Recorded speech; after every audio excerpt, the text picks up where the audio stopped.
Au vu de tout ceci, de tous ces états de fait, c'est pour ça que je vais vous formuler la question suivante. Doit-on débattre avec l'extrême droite? C'est quoi un débat? Débattre, genre on suppose un vrai débat de fond, d'idées, etc. Argument contre argument. Parce que il n'y a pas tant de débat que ça aujourd'hui sur la sphère médiatique. Il y a beaucoup de simulacres de discussion.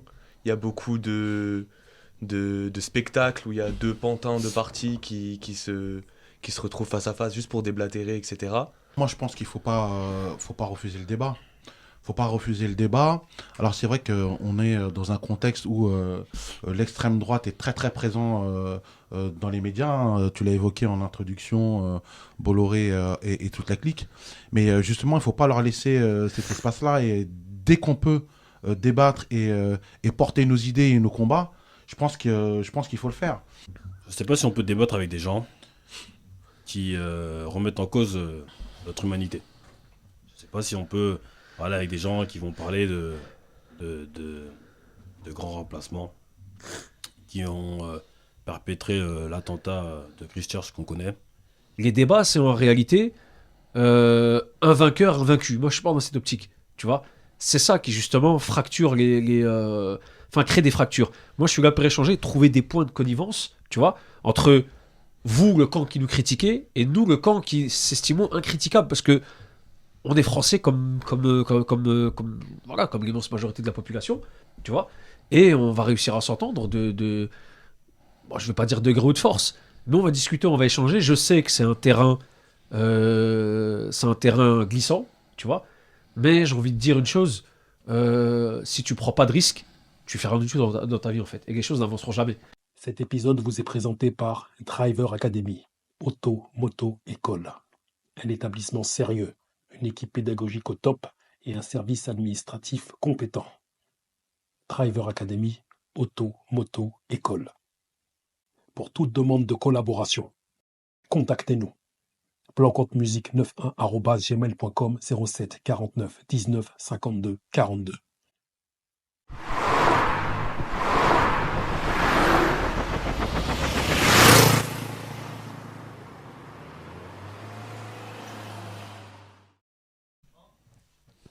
Les bails, les airs, Jomb, on dit Mogo, pas Mogo, on dit Floco, pas Floco. Disons-nous les choses. Aujourd'hui, je suis avec de sacrés hommes. À ma droite, monsieur Zied, Principe TV, comment vas-tu? Radio Principe. Radio Principe TV, excuse-moi. Ça va frérot, je te remercie et toi? Comment ça se passe? Ouais, super. À ta droite, monsieur Tim et monsieur Syme. Les deux en même temps. Les deux en même temps. La récré junior. Tout ça. Artiste Jimmy Finger. Si, si. Tous les bails, comme on dit. Comment ça va? Ça va et toi? Tranquille. En légende. Ça va. À ma gauche, monsieur Fodjé, mon gars sûr, l'homme fort, l'homme de la situation. Est-ce que tu peux nous évoquer un peu ton entité, s'il te plaît? Ouah, Faudier, Ricard Bach, cofondateur du média Business Street Work. Donc une émission qui donne la parole aux entrepreneurs de la street. Et avec d'autres activités aussi à côté. Tu t'es bien équipé avec la Doom, avec les Joe, avec tout le monde. Yes, Joe, c'est le cofondateur. Voilà. Et ouais, la Dome, c'est le grand ref. C'est la famille. Sacrée équipe, les Fadamon, c'est les gars qui se Fadamon, ressemblent comme ça, là, tu vois. Fadamon, c'est le grand ref aussi. On les écoute, ils ont beaucoup de choses à nous apprendre. Le Massi, le bon Massi. Mhm. Il y a un bon Massi, c'est vous. Non, bah si, c'est une famille. On a des bons et des moins bons. On va dire. Et des bonbons aussi, que j'aimerais bien attraper ici, un de ces cas. Tu vois, Il faut bonbons. l'attraper. Ceux qui le connaissent, bonbons, je t'attends. Et quand on dit Massi, il y a Dawari qui va avec, il y a Humanitaria qui va avec. Monsieur est là, comment vas-tu? Ça va, super, merci Ça se pour passe. l'invitation. C'est normal, mon frère. On combat dans une même ville Ouais. pour essayer d'élever la Ouais, jeunesse c'est clair. et les moins jeunes. Moi, quand j'arrive à Massy, c'est vous que j'ai rencontré plus d'autres. Je dis, les gars, c'est des combattants, des guerriers. C'est magnifique. TPMP, l'extrême droite, surreprésentée dans l'émission de Cyril Hanouna. Selon une étude, Claire Sécal, chercheuse au CNRS, analysait les contenus politiques de Touche pas à mon poste de septembre à décembre 2021. L'émission de Cyril Hanouna a consacré 53% de son temps d'antenne politique à des candidats d'extrême droite. Les matinales sont des rendez-vous médiatiques importants dans l'agenda des personnalités publiques. La chaîne de télévision CNews était celle qui avait invité en proportion le plus de personnalités politiques d'extrême droite lors de ces matinales entre le 5 avril et le 10 juin 2021. France Inter et Public Sénat étaient les deux médias qui avaient invité en proportion le moins d'invités d'extrémistes sur cette période. Éric Zemmour, qui a été chroniqueur pendant 5 ans dans l'émission On n'est pas couché sur France 2 samedi soir, l'animateur Laurent Ruquier a dit regretter d'avoir donné la parole aux polémistes. Je suis en train de me rendre compte que j'ai participé à la banalisation de ces idées-là. Je pense avoir. Pascal Praud se défend d'être d'extrême droite. Personne ne peut croire que nous soyons la chaîne de Marine Le Pen. C'est ce qu'il dit. Interrogé par Le Parisien, le journaliste star de CNews en a profité pour revenir notamment sur les critiques dans son émission Lors des pros, fait l'objet de ses supposées affinités avec l'extrême droite. Qu'on pense que je suis d'extrême droite, c'est dingue, se défend-il. Avant d'ajouter, je comprends qu'un programme comme le nôtre fasse réagir, même si souvent je m'aperçois qu'il y a une part de mauvaise foi, voire de malhonnêteté. Cette émission est protestataire sur beaucoup de sujets et beaucoup de personnalités de droite comme de gauche. On a un esprit de contradiction. Lundi, on a été dur sur Marine Le Pen, voire très dur. On y croit tous. Et Jordan Bardella, un fan du J. Quand on dit J, on parle de M. Joule. Lors d'une soirée de lancement de sa campagne, vivement le 9 juin, Jordan Bardella faisait une apparition dans la boîte de nuit parisienne, le Duplex. Le président du parti du Rassemblement national venait à la rencontre des jeunes du parti. Au total, 600 étudiants sont venus de toute la France pour assister à cette rencontre. Accueilli comme une véritable rockstar, le natif de Drancy aura réalisé une entrée remarquée sur le fameux titre de bande organisée du rappeur marseillais Joule. Samedi 11 mai, plusieurs centaines de militants d'extrême droite radicale ont pu défiler dans Paris après l'autorisation de leur rassemblement par le tribunal administratif. Adja Traoré, notre sœur qui travaille avec nous. Je me disais que je l'avais déjà vu quelque part. Exactement, c'est celle, notre collaboratrice, a fait le buzz sur les réseaux après s'être indignée de la manifestation de militants d'extrême droite. Une manifestation pourtant interdite dans un premier temps, mais finalement autorisée par le tribunal administratif de Paris. Jordan Bardella va retrouver son siège de Parlement européen à l'issue des élections européennes. Le chef de file du RN a vu sa liste s'imposer avec 31,37% des voix. Et la soirée électorale vira un coup de théâtre en annonçant les premiers résultats des élections européennes. La dissolution de l'Assemblée nationale, Emmanuel Macron a brusquement plongé le paysage politique de la nation dans l'inconnu. Tu es là car à un moment donné, tu m'as contacté. Je comptais à un moment donné évoquer certaines choses par rapport à l'actualité. Mais là, toi, tu es sujet à une affaire. Suite à des émissions avec Jérôme Bourbon, patron du journal Rivarol, et Christophe Chalancon, ancienne figure des Gilets jaunes, les deux étaient au FN. Une plainte a été déposée par l'Observatoire juif de France, la DILCRA et la LICRA, sur des soupçons d'antisémitisme, d'islamisme et de radicalisme. Tu as fait l'objet d'une perquisition par la PJ de Reims le 23 septembre pour 48 heures de GAV et tes chroniqueurs également, ainsi que les invités cités plus haut. Et un premier passage à la 17e chambre le 27 mars 2024, face au Premier ministre Gabriel Attal pour injure publique suite à une émission où vous avez commenté l'interdiction de la habaya du temps où il était ministre de l'Éducation nationale. Vous avez été relaxé avec une amende de 1 500 € et le 12 juin, vous êtes repassé devant la 17e chambre pour les émissions avec les invités cités plus haut et la procureure a requis 8 mois ferme contre toi en tant que directeur de publication. Au vu de tout ceci, de tous ces états de fait, c'est pour ça que je vais vous formuler la question suivante. Doit-on débattre avec l'extrême droite? Tim, Je peux commencer? je t'en prie. C'est quoi un débat? Débattre, genre on suppose un vrai débat de fond, d'idées, etc., argument contre argument. Parce que il n'y a pas tant de débat que ça aujourd'hui sur la sphère médiatique. Il y a beaucoup de simulacres de discussion, il y a beaucoup de spectacles où il y a deux pantins de partis qui se retrouvent face à face juste pour déblatérer, etc. mais des débats où les gens tentent vraiment de se convaincre, où les gens sont vraiment prêts à faire des concessions, des remises en question. Sur la sphère médiatique, quand on s'entend, je veux dire ultra publique, c'est-à-dire celle qui génère des millions d'audience, j'en ai aucun exemple. J'ai pas d'exemple de débat. CNews, c'est pas des débats. TPMP, c'est pas des débats. Le second tour présidentiel, c'est pas des débats. Là, ce qu'on a depuis dimanche, c'est pas des débats. C'est des propagandes contre propagandes et tout. Et les gens sont plus ou moins mis dans un fauteuil ou sur une chaise de fakir pour exprimer leurs opinions en fonction du contexte où ils sont invités. Et aujourd'hui, c'est évident que le contexte, il met dans un fauteuil extrêmement souvent les gens d'extrême droite. Donc maintenant, déjà, la possibilité d'avoir un débat avec ces gens-là, elle me semble pas du tout évidente. Et c'est pas parce qu'on se retrouve face à face, que ce soit sur TPMP, sur CNews, ou même si on se retrouvait dans ce bureau-là, qu'on pourrait réellement avoir un débat d'idées. Et ensuite, la deuxième chose que j'aimerais bien dire tout de suite, c'est que pour moi, il faut faire une distinction entre, quand on dit l'extrême droite, entre les cadres de l'extrême droite, ceux qui sont au cœur de l'idéologie, ceux qui représentent cette idée, ce mouvement-là, donc c'est-à-dire les politiques, etc., également certains journalistes, et les 40% des lecteurs aujourd'hui.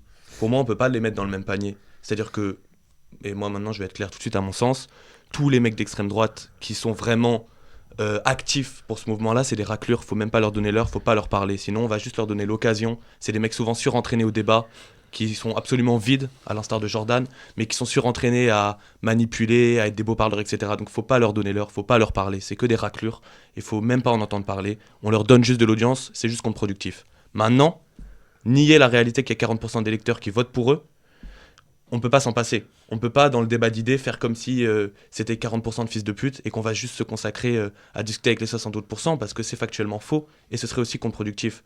Donc toutes les personnes, les Français moyens, qui sont juste paumés et qui votent pour eux, pour le coup, il faut les inclure dans le débat d'idées. Il faut essayer de convaincre et il faut essayer de les ramener à une raison parce qu'il n'y a pas 40% de gens d'extrême droite pur et durement convaincus. C'est beaucoup de gens paumés qui se retrouvent aussi dans la situation du pire, tu vois ce que je veux dire, qui font une lourde erreur. Je déresponsabilise pas, mais qui font parfois juste une erreur. Donc eux, on peut pas les exclure du débat d'idées, et il faut aussi discuter avec eux et essayer de les ramener à la raison. Donc voilà, pour moi, faut se demander c'est quoi un débat, il faut faire la distinction entre les fils de pute d'en haut et juste ceux qui votent pas forcément en réalité en connaissance de cause. On pourrait dire les fils de Péri, pas pétricienne, tu vois. Bien sûr. C'est beaucoup mieux. Mais C'est vrai. je vous demanderais d'avoir des... C'est très bien ce que tu as dit, hein, t'as vu. Enfin, en tout cas, j'ai écouté, on a tous écouté. Je vous demanderais d'être un peu plus concis parce que j'ai plein de questions à vous poser. Mais t'inquiète, Diète, t'interviendras juste après que chacun... D'avoir, je t'en prie. Ouais, non, moi je pense qu'il faut pas refuser le débat. Faut pas refuser le débat. Alors c'est vrai qu'on est dans un contexte où l'extrême droite est très très présent dans les médias. Hein. Tu l'as évoqué en introduction, Bolloré et toute la clique. Mais justement, il faut pas leur laisser cet espace-là. Et dès qu'on peut débattre et porter nos idées et nos combats, je pense qu'il faut le faire. Les gars sont surentraînés, oui. On a aussi des combattants qui sont très très entraînés et qui ont des connaissances, qui ont de la technique. Non, moi, sincèrement, je pense qu'il faut pas être fermé au débat, même avec des gens extrêmes comme eux, quoi. Fouji. C'est une question assez complexe. Je ne sais pas si on peut débattre avec des gens qui remettent en cause notre humanité. Je ne sais pas si on peut parler avec des gens qui vont parler de grands remplacements, qui ont perpétré l'attentat de Christchurch qu'on connaît. Je ne sais pas si on peut parler des gens qui reflètent un peu les idées de Jules Ferry, notamment sur le fait de race inférieure. Est-ce qu'on peut parler avec des gens qui remettent en cause en fait tout simplement le fait qu'il y a deux catégories de personnes et tout simplement en fait il y a des idées avec lesquelles on peut débattre. Mais quand on parle d'un débat, on parle, comme disait le frérot, on va parler, dans un débat, c'est quelque chose qui est censé être constructif. Et quand on parle d'idées constructives, on parle d'arguments, de quelque chose de concret, quelque chose qui est réaliste. Eux n'ont que des éléments qui sont d'ordre chaotique. Eux, ce qu'ils veulent, c'est le chaos. Ils parlent de guerre civile, notamment avec Zemmour, etc. Je suis pas certain qu'on suis pas certain qu'on puisse débattre avec ce genre de personnes. Il a même pas Ouais. dit guerre civile, il a dit guerre raciale. Guerre raciale, il parle de guerre civilisationnelle. Hmm. Donc en gros, voilà, je pense que j'en dirai un peu plus peut-être avec les autres qui sont, enfin on rentrera un peu plus dans le détail, mais pour moi, débattre avec eux, enfin on débat pas avec des gens qui, déjà qui de part de leur postulat déjà ne reflètent pas l'humanisme avec la personne avec laquelle elle est censée débattre. Enfin pour moi c'est... Bah, toi, Zied, au vu des déboires que tu essuies là, doit-on débattre avec l'extrême droite, au vu de tous les déboires que tu es en train d'essuyer là? Est-ce que ça vaut le coup même de débattre avec? Alors, il y a. Moi, déjà, faudrait définir aussi ce que c'est que l'extrême droite aujourd'hui et l'extrême droite avant. Par exemple, si on parle de l'extrême droite, on va dire. Allez, on va dire de Jean-Marie Le Pen, on va dire ça comme ça, qui était, on va dire, sur une. Sur une idéologie, enfin, sur une approche de la famille, une approche du travail, une approche de la société qui est, quelque part, en fait, un peu ce à quoi tous les Français aspirent, je pense, tu vois. Tu sais, qui n'incluait pas, par exemple, le LGBTisme là-dedans, qui n'incluait pas la haute finance, toutes ces choses-là, tu vois. Par exemple, quand tu prends un exemple comme les mamans qui décident de rester au foyer pour éduquer leurs enfants. À l'époque, on va dire, du Front National de Jean-Marie Le Pen, il y avait un salaire pour ces mamans-là, tu vois. C'était dans le programme du Front National. Alors, est-ce que ça aurait pu être applicable ou pas? Ça, le débat n'est pas là, tu vois.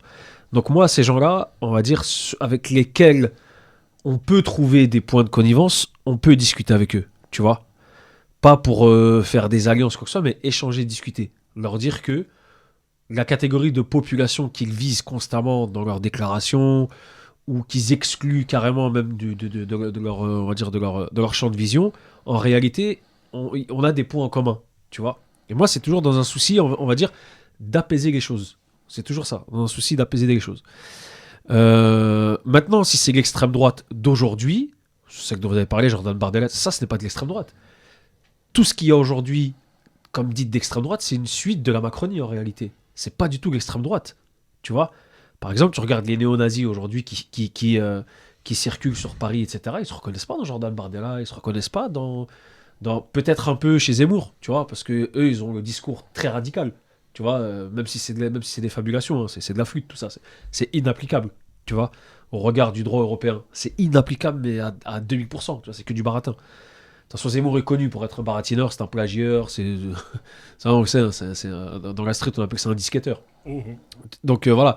Mais les néo-nazis d'aujourd'hui, là, leurs idées, elles sont même pas de France. Leurs idées, elles sont de Bulgarie, elles sont de la Hongrie, de la Pologne, etc. Ils n'ont pas des idées en France. Pourquoi? Parce que aujourd'hui, et c'est une réalité. Aujourd'hui, c'est une réalité. Bon nombre de lobbies, je vais pas les citer, hein, je vais pas te faire des problèmes, Boubacar, mais bon nombre de lobbies qui tournent autour de ces partis dits d'extrême droite, eh ben, les néo-nazis d'aujourd'hui, ça rentre pas dans leur idéologie, tu vois. Donc moi, en réalité, donc ça, en fait, là, moi je fais la distinction entre ces deux extrêmes-là, tu vois. L'extrême droite d'avant et celle d'aujourd'hui. C'est du pur cinéma, on en a parlé quand on était en haut tout à l'heure. C'est la commedia dell'arte, tu vois. C'est vraiment, c'est la comédie italienne. Ouais, comme t'as dit, l'autre il va en boîte de nuit sur du joug, on n'a jamais vu ça en fait. C'est une humiliation totale, on va dire, du champ politique. Donc moi, ces gens-là, effectivement, il n'y a même pas à parler avec eux parce que c'est des gens qui lisent des fiches. Tu vois, ils n'ont pas d'idées propres, ils n'ont pas d'amour propre, ils n'ont rien. Moi, ceux que je suis allé chercher, on va dire, si on devait les catégoriser, on va dire dans un camp politique, ce serait effectivement l'extrême droite. Mais ce sont des gens, on va dire, de la droite en fait, de la droite traditionnelle, de l'aile traditionnelle française. Tu vois, par exemple, qui ont les valeurs communes, la valeur du travail, des valeurs économiques, des valeurs familiales, tu vois, les familles nombreuses, etc. Ce que nous, on a connu en réalité, tu vois, ce que nos parents aussi ont connu. Donc moi, ces gens-là, et c'est pour ça que moi, par exemple, j'ai reçu Henri Delesquin à 4 reprises, il nous a même invités chez lui, on a fait une émission chez lui, j'ai reçu des appels de partout, vous avez fracassé Internet, tu vois, on était chez lui, il nous a reçus avec respect, il nous a même laissé faire la prière à côté, tu vois, c'était la prière avec mon gars Malik, un de mes chroniqueurs. En réalité, le truc, c'est quoi? C'est que moi, je mets toujours, si un jour vous allez sur ma chaîne, c'est Radio Principe TV, vous allez voir, entretien avec, c'est pas débat. Moi, je fais pas de débat. Les débats, c'est en réalité un vainqueur, un vaincu. Moi, je suis pas dans cette optique, tu vois. C'est ça qui, justement, fracture crée des fractures. Moi, je suis là pour échanger, trouver des points de connivence, tu vois, entre vous, le camp qui nous critiquez, et nous, le camp qui s'estimons incriticables, parce que on est français voilà, comme l'immense majorité de la population, tu vois, et on va réussir à s'entendre bon, je vais pas dire de gré ou de force, mais on va discuter, on va échanger. Je sais que c'est un terrain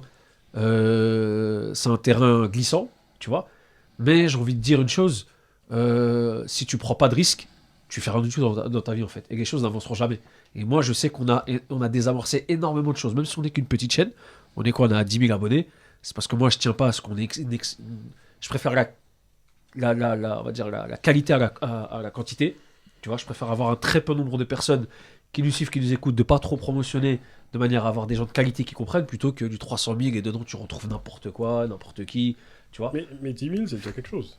Ouais, c'est déjà quelque chose. C'est déjà quelque chose, mais voilà, moi je suis dans cette optique-là de prendre ces risques-là que peut-être personne avant n'a jamais pris, tu vois, d'essuyer les coups, etc. Mais moi, plus tard, je vais regarder mes enfants dans les yeux et leur dire voilà, papa il a bougé. Je peux juste faire une Ouais. courte intervention. Ouais. J'ai pas très bien compris ce que tu as dit sur le sujet, je veux surtout pas déformer tes propos, Non, bien sûr. mais juste pour moi être clair là-dessus, Ouais. quand tu parles de l'extrême droite traditionnelle, la lutte contre le LGBTisme, ce sera jamais un point de connivence entre nous et eux. Pour moi, c'est une idée d'extrême droite, c'est un fantasme d'extrême droite, l'idée du lobby LGBT qui s'insérerait dans les familles traditionnelles, et la lutte contre le LGBTisme, c'est-à-dire une forme d'intolérance qui est finalement qui tient de la même racine que la forme d'intolérance envers certaines religions, notamment l'islam, Bien sûr, envers certaines origines. Ouais. Ce sera jamais un point de discussion avec eux, que ce soit le FN ou le RN. Alors, bah justement, si je peux répondre, ça va être très rapide, je tiens vraiment à te préciser. Bien sûr.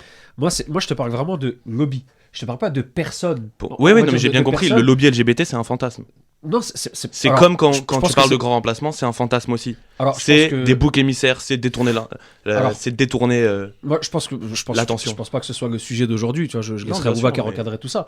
Mais moi, le truc, c'est quoi? C'est vraiment, moi, il y a, on va dire, un lobbying, c'est-à-dire un groupe de personnes issues de différents secteurs d'activité, etc., qui mettent une pression quelque part. Ça, c'est un lobbying. Mais des pressions, il y en a de partout. Il y en a Ah de partout, on est d'accord. Moi, je te parle pas des personnes, on va dire, avec d'autres orientations sexuelles. J'en ai dans mon entourage aussi, hein. Et j'ai J'en pas de doute problème avec eux, au boulot, J'en etc. doute pas. Chacun fait ce qu'il veut. Je les taquine même tous les jours et c'est pas les premiers à les chialer, tu vois. C'est les premiers à rigoler même.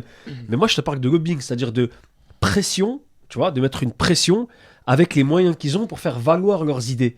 Tu vois, moi, c'est de ça dont je te parle. C'est quoi leurs idées? Bah, leurs idées, c'est par exemple enseigner à l'école le transsexualisme. Ça, c'est archi faux. Déjà, faut pas dire transsexualisme, faut dire transgenrisme. Et transgenrisme. ensuite, encore une fois, c'est Non, pas, moi, c'est moi, pas le quand j'ai débat le d'aujourd'hui. transsexualisme, vraiment, c'est l'idéologie.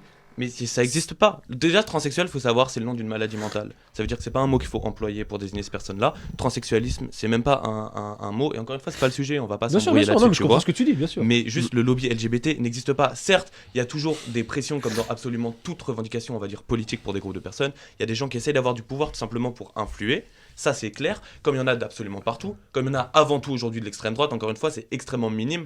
La part de pression des personnes LGBT, quand on voit la part de pression des personnes d'extrême droite sur les sphères d'expression et sur l'éducation. Et ensuite, c'est faux. Moi, je connais très bien l'éducation nationale. J'ai des parents profs. Il y a 0 consignes qui sont données pour essayer de matrixer les jeunes, à forcer les gens à sortir de l'hétérosexualité alors qu'ils voudraient y rester, à sortir du cisgenrisme alors qu'ils voudraient y rester. Maintenant, peut-être qu'on aura l'occasion d'en rediscuter et tout, mais je tiens juste à être clair parce que je suis à côté de Watt. Non, et il n'y a que pas de juste- souci. Je pourrais même t'inviter pour venir en parler sur notre Avec chaîne. grand plaisir. Ah ouais. Avec grand Je plaisir. t'en prie, réponds, après on va revenir. Non, non, dans moi le- je pense qu'on va revenir Non, au c'est sujet. bon. Non, mais Ok. je comprends parfaitement Ok. le. Je comprends parfaitement le. Il n'y a pas de problème. En légende. sur ça, Donc y a pas de souci. voilà, tout à l'heure tu parlais de la définition de l'extrême droite. Voilà, le terme extrême droite est employé en politique pour désigner des mouvements, organisations et partis politiques ainsi que leurs membres et électeurs siégeant le plus à droite dans les hémicycles parlementaires ou à défaut de représentants portant les idées les plus à droite. La question que j'ai à vous poser à vous tous, c'est certes tu es dans une démarche où tu veux décortiquer, analyser et pas mal d'autres choses et de mots en zé, si puis-je dire. Mais est-ce que débattre avec l'extrême droite sur des plateaux ou lors de live sur le net, est-ce que c'est pas pour buzzer et rentrer dans le jeu du net aussi? Avant que tu répondes. Oui, Ok. bien sûr. La question, c'est exactement, c'est est-ce que... Est-ce que, que- est-ce que les invités sur des plateaux ou avoir des Ouais. entretiens avec eux, on sait qu'aujourd'hui, l'extrême droite, ce qu'on appelle l'extrême droite, fait buzzer, fait avoir de l'audience. Est-ce que c'est pas pour ça aussi que Zied et d'autres peut-être sont dans cette démarche-là, selon toi? Alors, je pense qu'il y en a qui le font. Pour le phrasier, je sais pas. Mais je sais que. Je sais que. Cette question, elle est sur la place publique. Donc je comprends qu'il y a des gens qui veulent la traiter. Mais je pense que c'est important de regarder un peu l'histoire et de comprendre que les tentatives d'aujourd'hui ont déjà été tentées hier. Et ces questions-là ne datent pas d'hier. Parce qu'aujourd'hui, le bouc émissaire, de manière générale, quand on parle d'extrême droite, c'est les musulmans. À l'époque, c'était les juifs. Et notamment l'affaire Dreyfus. Exactement. Pour ceux qui la connaissent, hein, sinon je vous invite à regarder sur un peu partout, aux bibliothèques ou sur le web. Ça a divisé la France en deux. Ça a créé un gros clivage. Finalement, il a été innocenté, mais ça n'a jamais été réparé. Enfin, en tout cas, difficilement. Et en gros, c'était jeter l'opprobre sur les Juifs. Et d'ailleurs, plus ou moins un peu plus tard, il y a eu aussi la crise de 1929. Donc la crise de la Grande Dépression, avec, pour dire un peu vulgairement, la crise, c'est un peu la crise des subprimes de l'époque, on va dire, où la bourse avait, ils avaient investi, enfin, ils avaient Spéculer. ils avaient spéculé énormément d'actions, et du coup tout s'était effondré 2-3 jours plus tard, et ça a créé un chaos dans le monde entier. Et c'est marrant comme l'histoire se répète parce que à cette période-là, on a utilisé comment dirais-je, des faits sociologiques pour expliquer la crise. Aujourd'hui, on fait la même chose. On est en train de dire que si ça merde en France, c'est à cause des musulmans, c'est à cause des migrants, etc., etc., etc. À l'époque, c'était déjà les racailles des banlieues, le problème. Donc, ils voulaient sortir le Karcher pour nous faire. Alors, on l'attend toujours derrière ce Karcher. Mais, ça dit au passant, c'est pour dire que, en fait, les temps changent pas tant que ça en réalité. C'est cyclique. En laissant de l'audimat à ces personnes-là, on leur donne l'occasion on leur donne l'occasion de jeter leur poison sur la place publique. Parce que ces gens-là ne sont pas bien intentionnés. Ils sont juste là pour véhiculer. Enfin, ils ont des convictions. Voilà, le grand remplacement. Ils vont venir nous remplacer. Aucun élément pertinent dans ce qu'ils vont dire. Il n'y a aucun travail, aucune étude, mais ils vont venir et dire oui, voilà, ils arrivent, regardez, sur nos frontières, il faut mettre des murs, il faut faire comme au Mexique. Et en réalité, c'est juste pour nous tirer dessus. C'est juste pour nous tirer dessus, accéder au pouvoir, gagner de l'électorat. Donc ils sont dans une posture électoraliste. Et ça fait énormément de dégâts. Pour ceux qui ont regardé le reportage de Street Press, on voit que à Lyon, c'est un peu leur bastion. On voit, si vous avez suivi l'affaire de Conjura, les images sont sur Internet, sont sur YouTube. Et on voit la violence des exactions de ces groupuscules qui prétendent être d'extrême droite, en tout cas qui font des saluts nazis, etc. Quand on parle du nazi, par exemple, le nazi a 100 ans. Qu'est-ce qui s'est passé dans le programme, enfin, qu'est-ce qui s'est passé avec le nazisme? On était censé les avoir combattus. On était censé les avoir combattus, l'avoir éradiqué, et pourtant on se rend compte que le nazisme est présent, et bel et bien présent en France, et notamment dans le monde entier. Le plus grand camp de concentration au monde, il est en Chine. Et je crois que c'était Breton, la personne qui s'est radicalisée avec le grand remplacement, là, celui qui a fait l'attentat de Christchurch, a dit que la Chine était un pays idéal. Mais notamment pour ce qu'elle fait vis-à-vis des Ouïghours. Donc, non, faut pas leur donner de l'audimat. Parce que ces gens-là ne veulent que le chaos. Ils ne la connaissent pas, hein, mais ils le veulent. Ils savent pas ce que c'est qu'une guerre civile.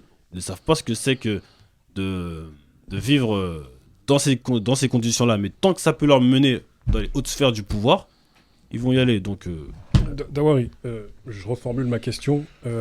Est-ce que, voilà, débattre avec l'extrême droite, comme peuvent le faire certains, dont Zied et d'autres, est-ce que c'est pour buzzer, notamment pour le média, mais notamment aussi, en l'occurrence, pour Radio Principe TV, pour Jérôme Bourbon et Christophe Chalancon? Et c'est pas une manière aussi de... Voilà, on m'invite sur un média, moi-même je vais buzzer, c'est le jeu du net. Pour le média aussi, voilà, chacun y trouve son compte, quoi. Alors, moi je vais te répondre. Alors, d'abord, je voudrais affiner la réponse que je t'ai apportée tout à l'heure sur est-ce qu'on peut débattre avec l'extrême droite. Il y a deux choses. Il y a débattre avec un mec d'extrême droite dans un troquet, dans un bar, tête à tête, où il n'y a pas de médias autour. Et là, il n'y a aucun intérêt pour moi de discuter avec un mec comme ça, dans un troquet où il n'y a pas de médias.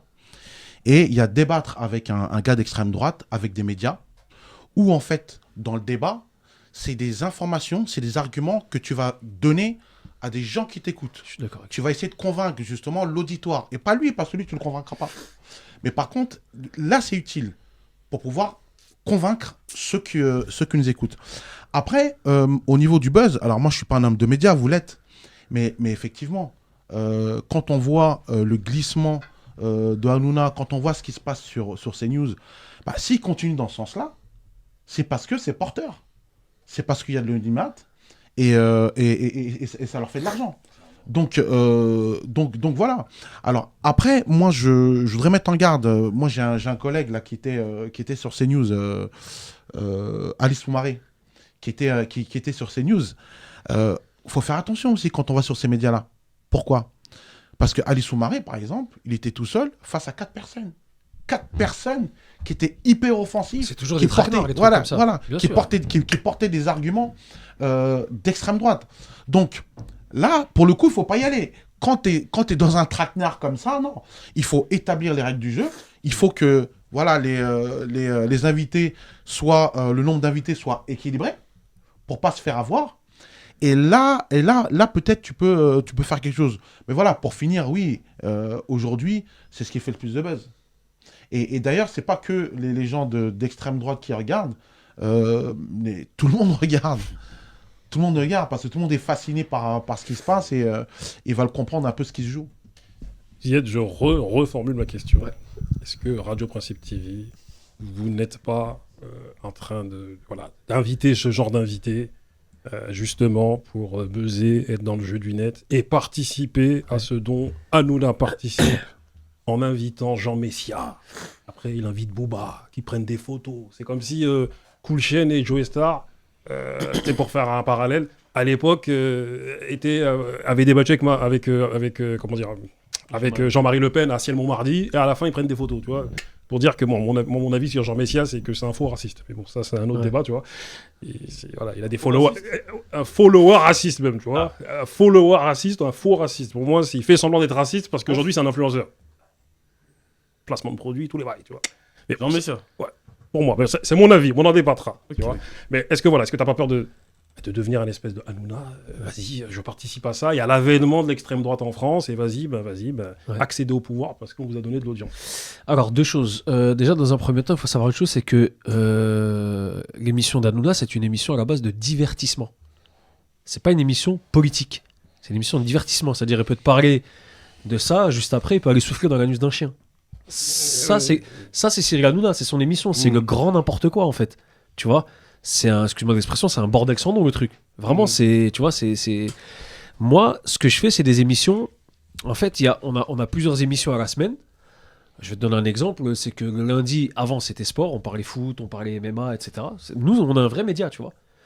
Ensuite, le mardi, c'était avec un invité, n'importe quel bord, politique, sociétal, dans l'éducation, toutes ces choses-là. Le mercredi, c'était géopolitique, un de mes chroniqueurs, Malik. Le jeudi, c'était une libre antenne. On laissait la parole aux abonnés, ils montent, ils s'expriment avec nous, ils proposent des sujets, etc. Le vendredi, c'est de l'histoire, histoire des civilisations, histoire islamique, toutes ces choses-là, tu vois. Le samedi, on parlait business, tu vois. Et le dimanche, on parlait religion.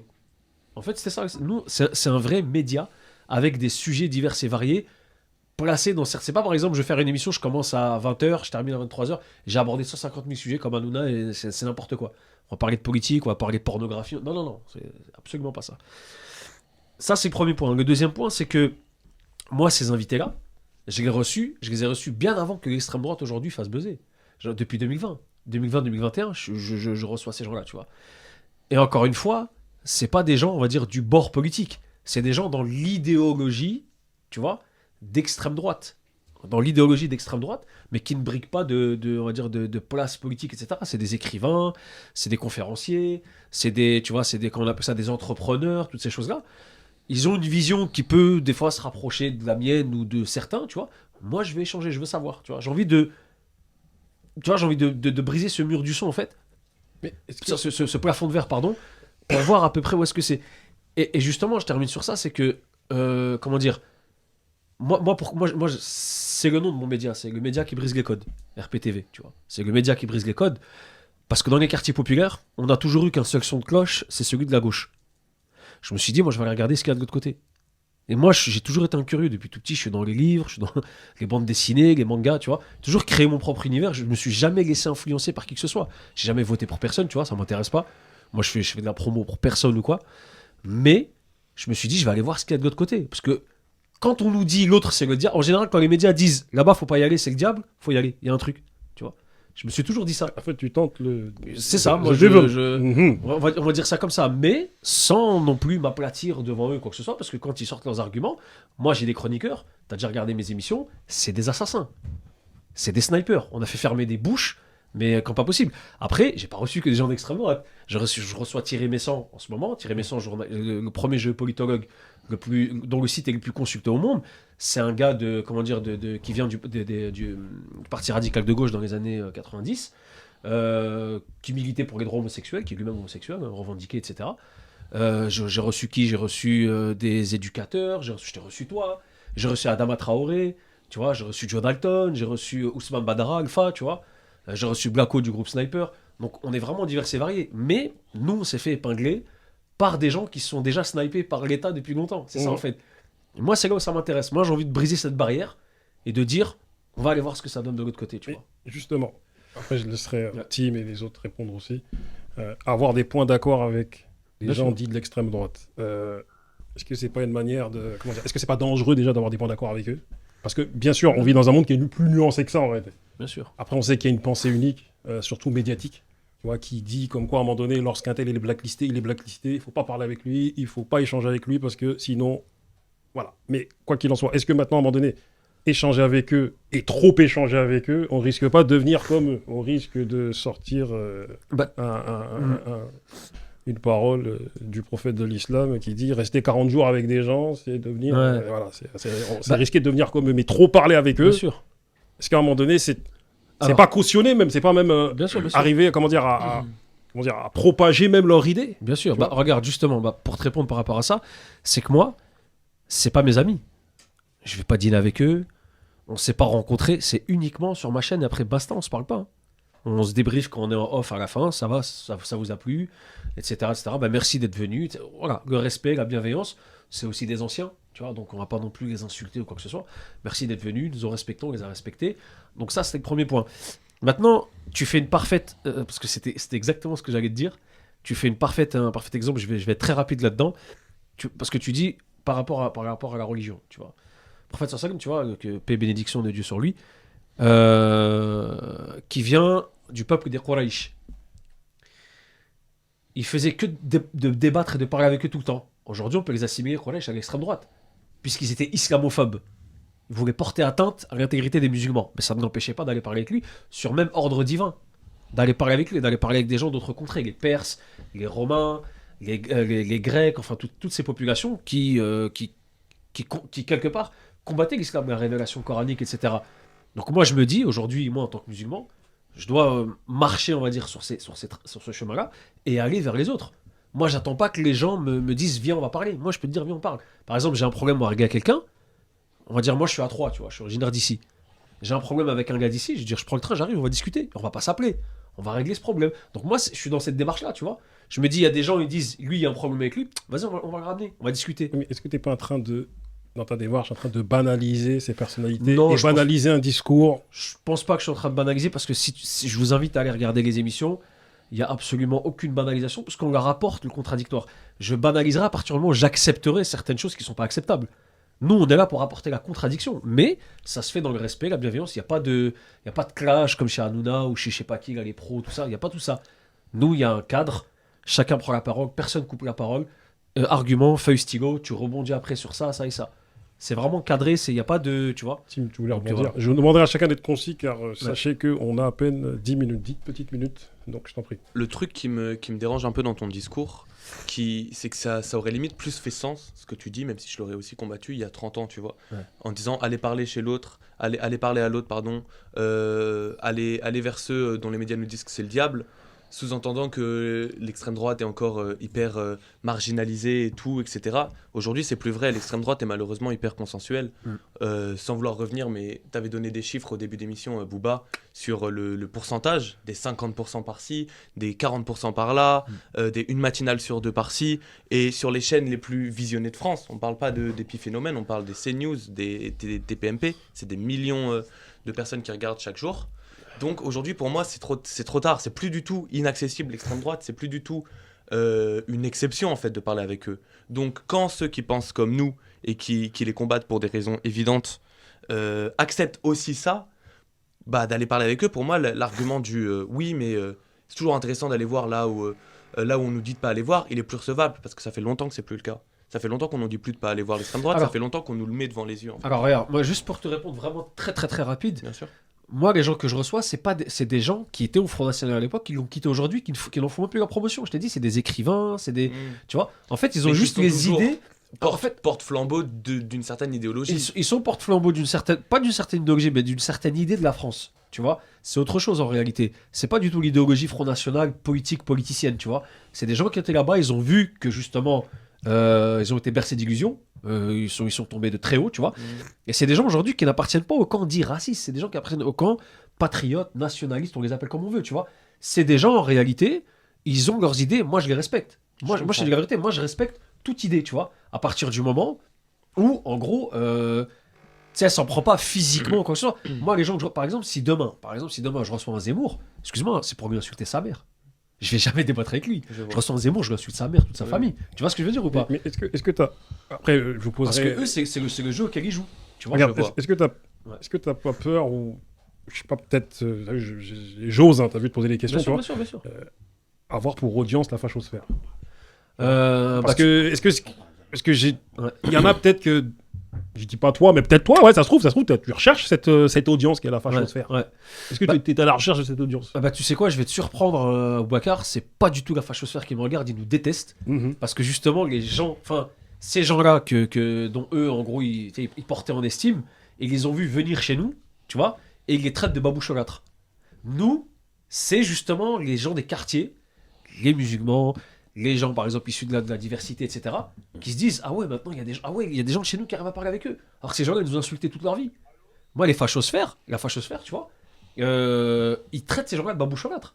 Mhm. Tu vois, c'est eux-mêmes qui se font insulter, c'est pas nous. Mhm. Donc ça veut dire quelque part aussi, ça leur désavantage à eux, c'est pas le mien. Tu vois, donc ça veut dire quelque part, eux aussi en acceptant, ils tombent dans leur propre piège. Moi, c'est juste dans un cadre d'échange et d'apaiser les choses. Tu vois, c'est vraiment ce truc-là en réalité. Dawari et Fodje, Ouais. tout à l'heure, tu parlais du fait de. Le fait de débattre, moi je l'ai. Comment dire? Avec des gens de l'extrême droite, comme on pourrait dire. Moi je l'ai perçu, j'ai perçu tes. T'as évoqué en fait le fait de. C'est comme un espèce de jeu d'équilibriste.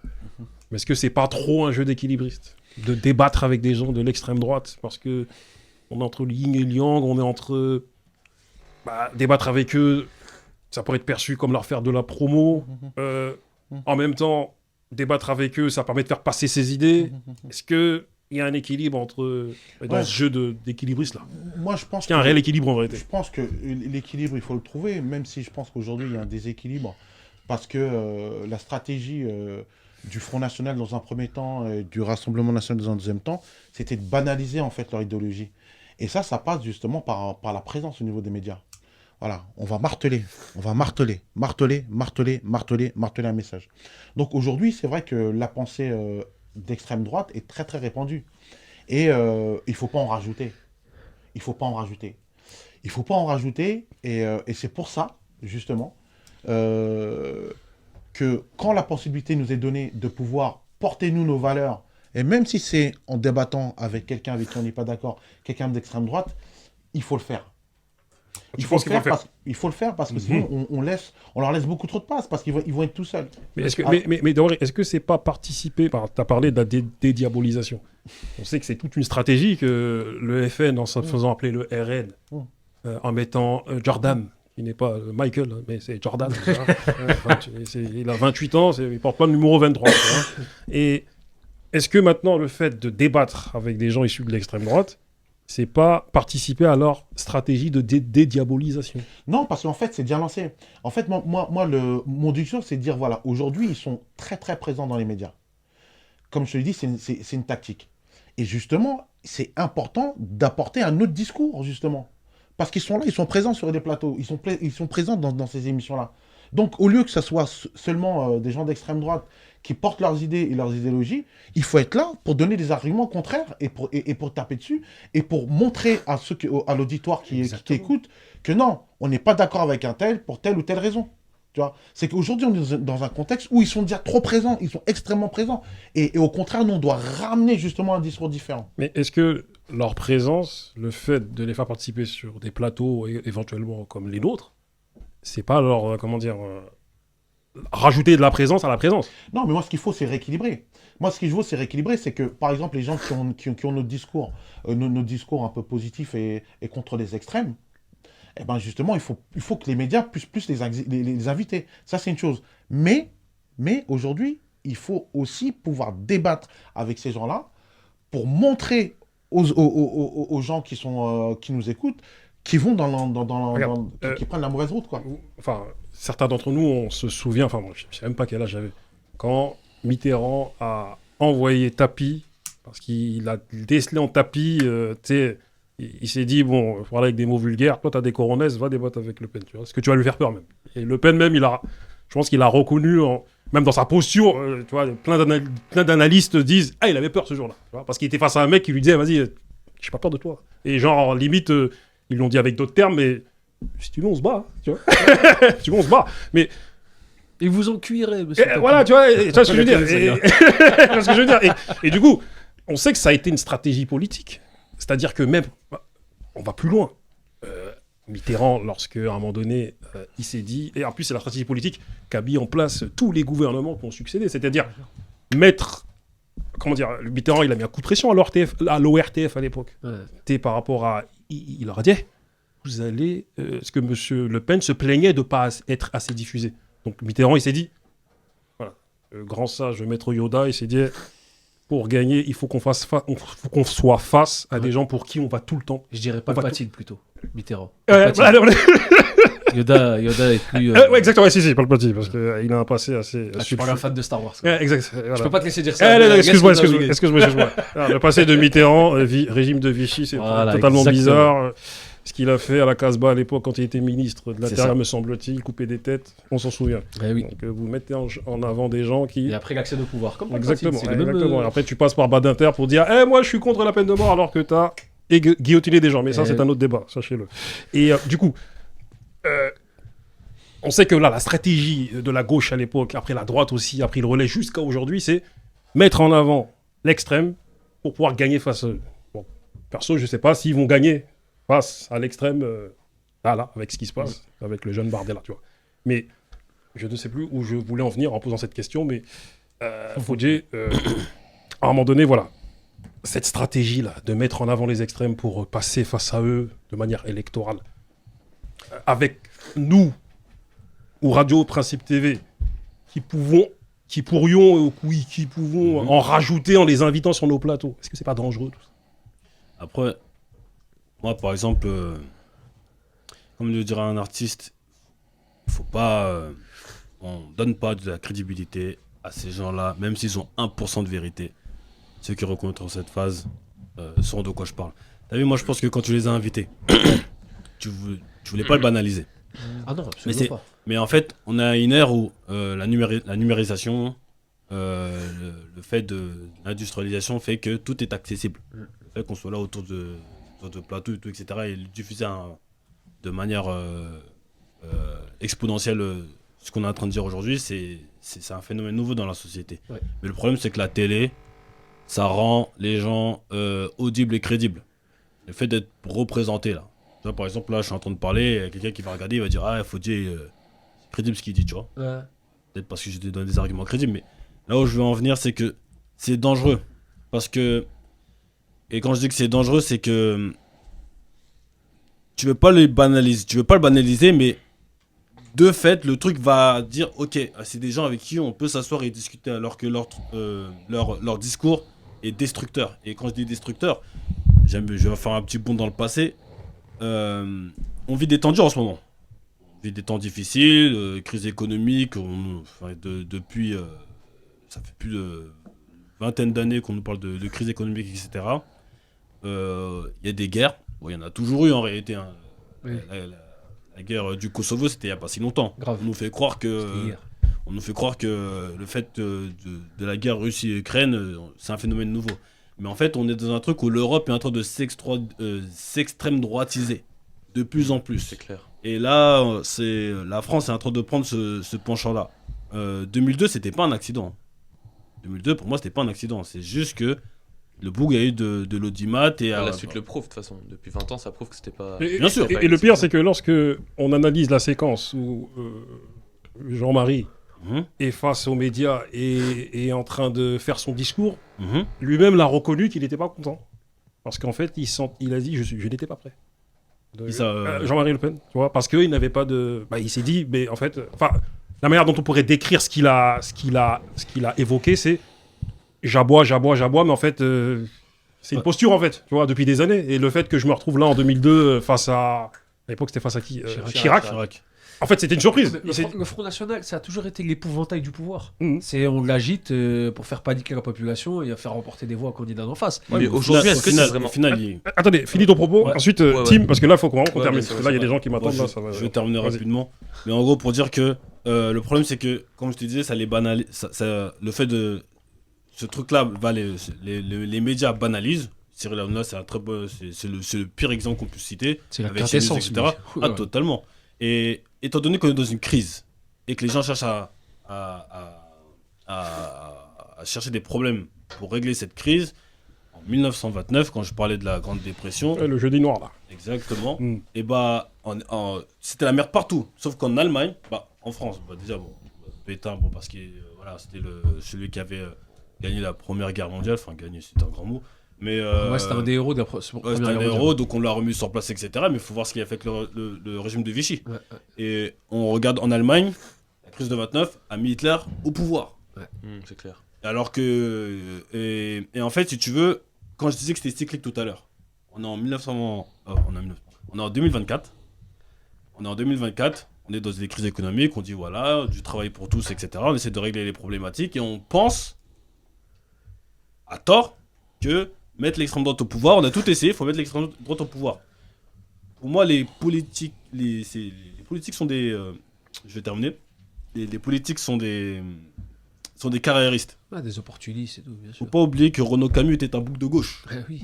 Faut pas oublier que Karim Ouchik était un mec de gauche. Ils sont tous finis à l'extrême droite. Ça veut dire que là où ils vont, quand on parle de Ciotti aujourd'hui, ils prétendent de droite, mais on en parlait tout à l'heure, c'est un bouc d'extrême droite qui ne s'assume pas. Aujourd'hui, Ok, comment ça Mais là, il s'assume. Il s'assume, là. Il s'assume. Il s'assume, Donc, là.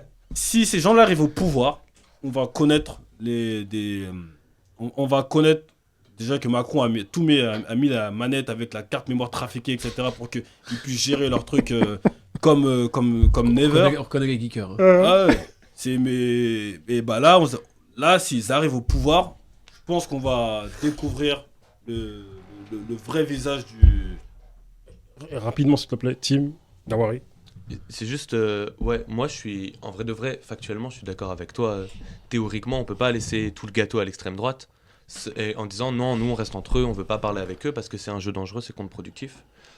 La seule chose sur laquelle je m'interroge, et j'ai vraiment pas de solution, c'est juste le truc que je trouve vraiment problématique, c'est qu'en vrai, pour parler français, l'enjeu, il n'est pas sur Radio Principe TV, il n'est pas sur Disons-nous les choses, on est des mini-médias. Bien sûr. C'est honorable ce que vous faites, Oui, mais, Je suis totalement d'accord avec mais toi. on a très très peu d'influence. Eh oui. L'enjeu, il est sur CNews, il est sur BFM, Exactement. il est sur Totalement TPMP. d'accord avec toi. Et aujourd'hui, Alors ces là, médias, ils sont dans les griffes de Bolloré. Eh oui. Ils sont dans les griffes, si c'est pas lui, de De Vinci ou d'autres mecs comme ça, de Drahi, exactement.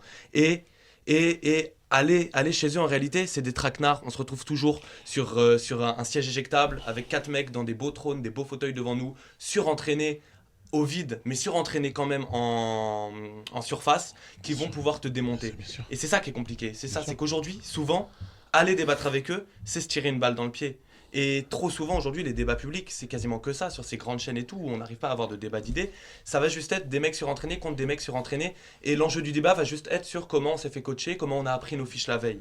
Sans réel fond, sans réelles idées. Et aujourd'hui, dans le contexte t'as raison, faut pas que je dise le mot pute et tout, en vrai de vrai, d'ailleurs. C'est un truc, mais de fils de chien. Non, même, mais genre juste avec tout dans le contexte de fils de chien dans lequel on est, avec l'enjeu médiatique, qui aujourd'hui fait un peu la pluie et le beau temps politiquement, même si en vrai ça date pas d'hier, ça date un peu de Dreyfus d'ailleurs. Eh bien c'est hyper compliqué d'y aller sans se mouiller et sans se tirer une balle dans le pied. Et c'est ça moi qui me fait peur, c'est ça qui me fait dire non, faut pas débattre avec eux. C'est que trop souvent finalement, ça en revient juste, encore une fois, c'est News, BFM, TPMP, ces mecs-là font tout pour que ça en revienne juste quand un mec de gauche, ou même juste un mec anti-extrême droite, viennent servir de présentoir, servir de prétexte à des fils de chiens électoralistes qui font énormément de mal Mais- pour desservir leurs Ouais. idées et servir leurs Ou des Mais- fils de crocodile. Voilà. Voilà. Ouais, Mais donc- carrément. Ouais, donc non, mais on dit la même chose. Je reprends ce que je disais tout à l'heure.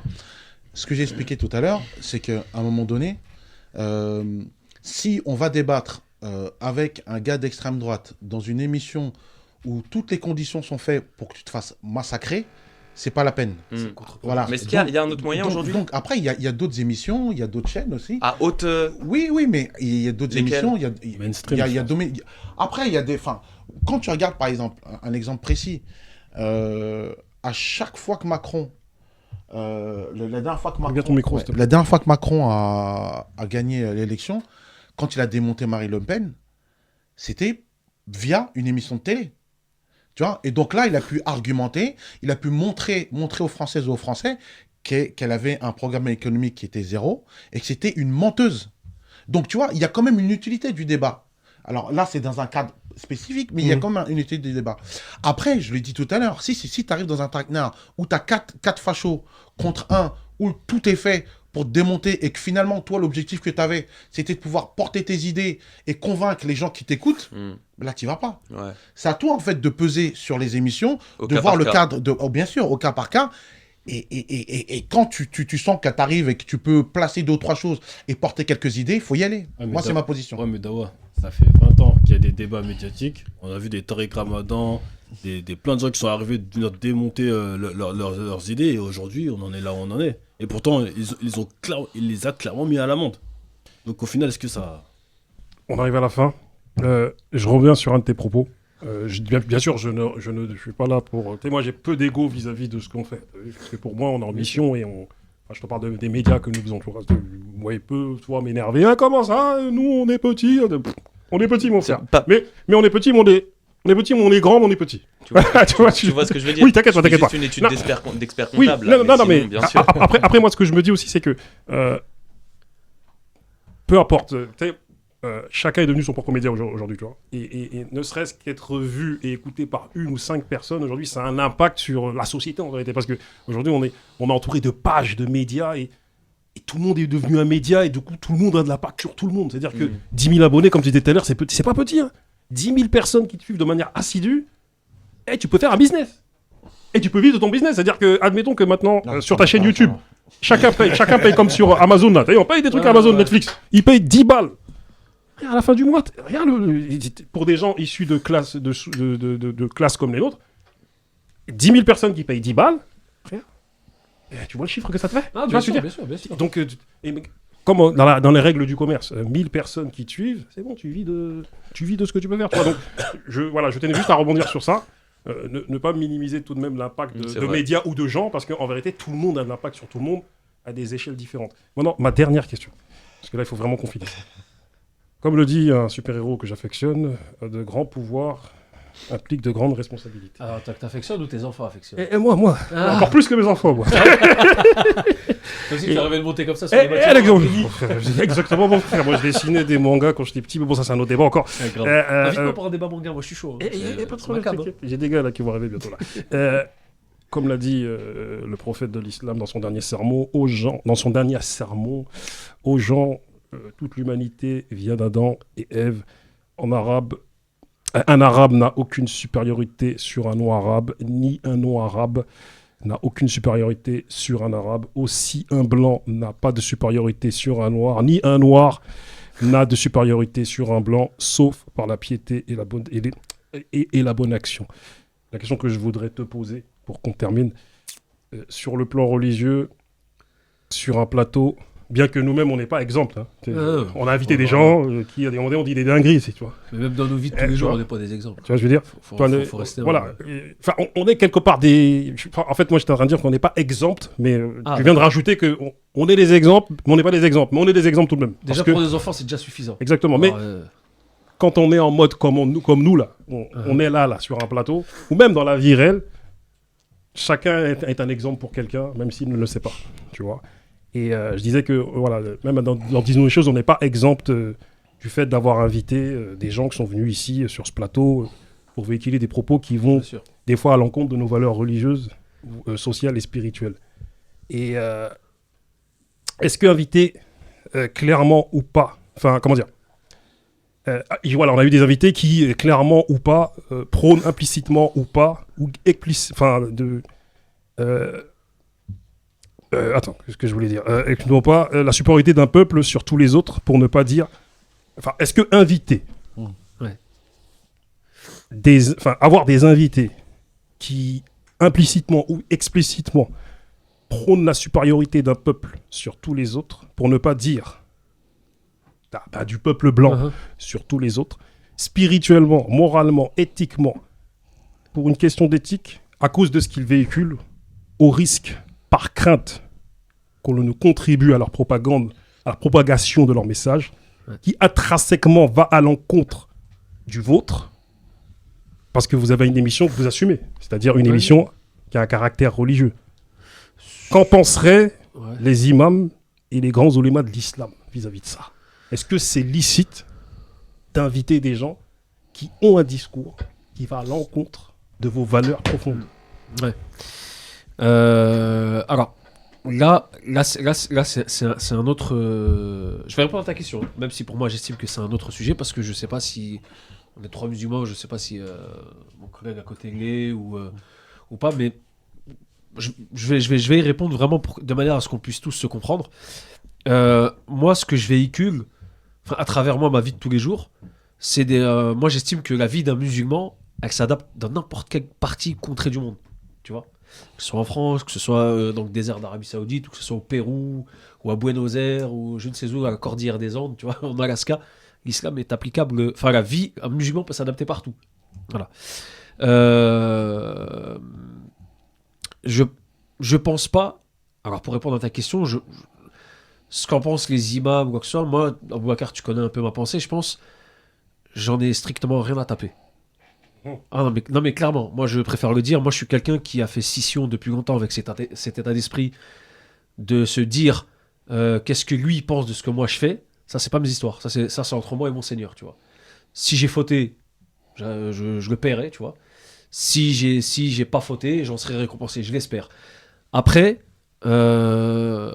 encore une fois, moi j'invite les gens à regarder les émissions qu'on a faites avec ces personnes, avec ces personnes-là que je respecte. Moi je les respecte parce qu'ils sont venus échanger. Je respecte pas forcément leurs idées ou leurs propos coquesses. Je les respecte parce qu'ils sont venus et ils nous ont respectés. Ils nous ont pas manqué de respect. Ils n'ont pas véhiculé des idées suprémacistes ou racistes ou quoi que ce soit. Hein. Qu'on soit clair. Sur ça, faut être clair. Donc, je les ai pas reçus pour qu'ils nous chient dessus. Ça, c'est mort. C'est pour ça que je rejoins ce que dit le grand frère, pardon. C'est que je reçois pas les gens pour qu'ils nous chient dessus, pardon. Je reçois les gens pour faire comprendre que il peut y avoir des points de connivence entre nous, mais et les points de désaccord, on va en discuter dans le calme, dans le respect, dans la bienveillance, dans la bienséance, toutes ces choses-là. Donc voilà, ça c'est le premier point. Et le deuxième point, c'est que c'est vrai que j'invite des gens apparentés à l'extrême droite, dans les idées, pas dans l'aspect politicienne, tu vois. Moi, j'ai sollicité de nombreuses personnalités d'extrême gauche. Je prends l'exemple de Anas Kazib, par exemple. Tu vois, on a les mêmes origines sociales, on a les mêmes origines, on va dire aussi, parce que être originaire d'eux et avoir des origines, c'est deux choses différentes, tu vois. Mhm. Mais on a les mêmes origines dans tous les points de vue. La banlieue parisienne, originaire d'Afrique du Nord, etc. C'est des gens qui refusent de venir, par exemple. Parce que moi, j'aimerais bien aussi aller taper à l'extrême gauche. Tu vois, moi, toutes les idées, enfin, pas toutes les idées, mais tout. Non, tu me dis, demain, il y a un chat qui parle, ramène, on va parler avec lui.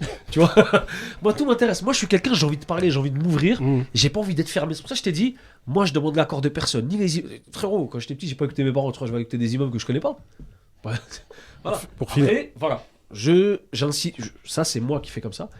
Il y a des choses il y a des questions qui sont religieuses, qui doivent passer effectivement par des imams, par des savants, etc. Ça, c'est un truc, on va dire, c'est un choix de vie personnel qui engage ma personne et qui n'engage pas, on va dire, mon rapport à mon Seigneur ou mon rapport musulman. Moi, quand je m'adresse à quelqu'un, je suis en France, moi je me considère comme français, je m'adresse aux Français, point barre. Je m'adresse au frérot qui est à côté, je m'adresse au grand frère là, je m'adresse à Fodier, je m'adresse à toi, Boubacar, je m'adresse à toutes les couches de la société, musulmans ou pas, je m'en tape, c'est pas mes histoires. Ça. Tu as conscience que ce que tu dis est perçu. Enfin, comment dire, il y a un caractère. Enfin, comment dire, est perçu comme étant grave. Par rapport à quand tu dis que tu t'en tapes de la vie d'imams et de oulémas, comme par exemple. Bien sûr. Voilà, je te sers de. Tu sais, regarde. Attends, je te sors des Al-Fawzan, Ben Baz, Shir Albani. Enfin, j'ose espérer que tu. Enfin, pour certains qui vont regarder cette émission, j'ose espérer que tu. Moi, je te parle dans le contexte français. Je te parle dans le contexte français, tu vois. Moi, je sais que je connais quelqu'un qui a étudié une quinzaine d'années la science à Riyad, tu vois. Aujourd'hui, qui a la compétence d'être imam, etc., etc. C'est une référence d'où je viens, tu vois, en région parisienne. Et lui, il suit les émissions. Quand je partage des trucs, tout ça, il me dit, ouais, bien, là, comment vous avez parlé, comment... Il m'a jamais dit, ouais, haram de ramener un tel ou tel. Oui, mais t'as tout de même, parce que je suis obligé de te reprendre, parce que t'as tout de même conscience de la gravité de tes propos, et que certains, en tout cas, vont prendre tes propos comme étant graves. En tout cas, des gens qui sont impliqués dans la religion et dont c'est écrit dans la religion dans la religion musulmane en tout cas, que les héritiers du prophète de l'islam sont les savants et les plus grands éminents savants, et que bien sûr, on a beau mettre des émissions en place pour des gens qui sont imprégnés d'une certaine religiosité, quelque part tout est religion, même si bien sûr, t'as pas à l'exposer de t'as pas à l'exposer, c'est-à-dire que T'as pas à déranger, faut pas déranger les gens, faut pas les gêner, oui. Mais moi je comprends ce qu'il dit. Hein. C'est-à-dire se dire que je parle au nom de certains qui vont t'interpeller, te dire donc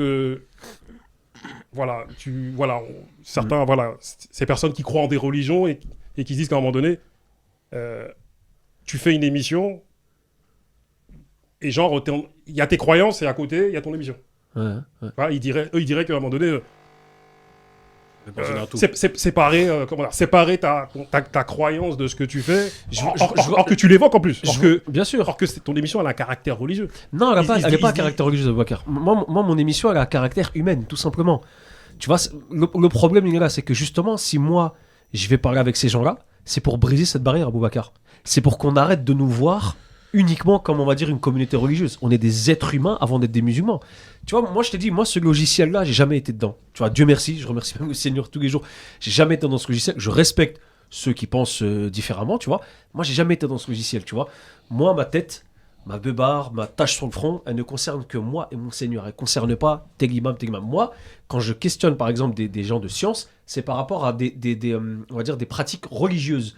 Non pas des choses que j'ai envie de faire dans ma vie de tous les jours. Par exemple, faire un média, aller travailler. Je connais mes limites, tu vois. J'ai pas besoin d'être sous tutelle de quelqu'un, tu vois ce que je veux dire. J'ai 38 ans, j'ai 4 gamins, j'en ai 2 aussi. On va finir parce que mon épouse, tu vois. Tu sais que dans l'ensemble. Aujourd'hui, regarde, moi je vais te dire un truc à Boubacar. Aujourd'hui, vraiment, je te coupe, je suis désolé. Pourquoi est-ce que moi je ne donne pas de crédibilité à l'imam en France, surtout les imams 2.0, tu sais que c'est un créneau sur lequel je suis. Aujourd'hui, je suis sur un dossier et c'est extrêmement grave. Après, c'est juste une petite parenthèse, des imams agresseurs sexuels. Voilà. Voilà pourquoi je donne pas de crédibilité à ces gens-là, parce que moi, ce que j'ai dans mon bigot, Oui, mais moi je te. D'ailleurs, Ah, non, mais c'est pour ça que je t'ai cité des noms. moi, j'ai des- pas leur demander l'autorisation Oui, à ces gens-là. Oui, mais je te parle pas d'imams de France. Moi, je te parle des plus grands éminents imams et oulémas de ce monde et qui est même. J'ai pas besoin de et leur qui- et qui- tutelle pour faire ce que j'ai à faire, Bah, sincèrement. Je te parle pas de tutelle. Ouais. Si, dans parce la- que parce que regarde, si c'est dans la- pour regarde, leur dans- demander un truc, voilà. ces oulémas et ces savants Mm. mettent en place des fatwas par rapport à des questions de la vie quotidienne. Parce Ouais. que qui dit religion ou spiritualité, peu importe la spiritualité, Bien sûr. ceux qui en font partie ou qui y croient, ça régit leur vie. C'est-à-dire dans tous C'est quoi les tes aspects. fatwas? Une fatwa, c'est C'est un avis religieux. un avis religieux. Ok. C'est comme, on va d'un- dire, une législation. Comme un texte de loi. Voilà, c'est Je ça. vois. C'est-à-dire que par rapport à des questions dont se posent certains religieux, ils font appel à des grands imams, notamment d'Arabie Saoudite et d'autres pays, qui leur répondent. C'est de la Parce que- théologie en mode. Voilà, en fait, c'est des Ouais. théologiens. Voilà, c'est Exactement. des théologiens qui se sont eux-mêmes qui sont les plus à même à répondre aux Mais grandes Aboubacar, questions, tu vois, mais ou même c'est- des questions de la vie quotidienne. c'est ça. Blackdis, pour répondre à ce qu'il dit, parce que moi je comprends ce qu'il veut dire. Il y a des choses qui sont, je vais pas dire figées, mais il y a des choses qui sont d'ordre, quand tu dis religieux, c'est-à-dire qu'il y a des choses, voilà, on tergiverse pas. Faire 5 prières, c'est des choses avec lesquelles on tergiverse pas.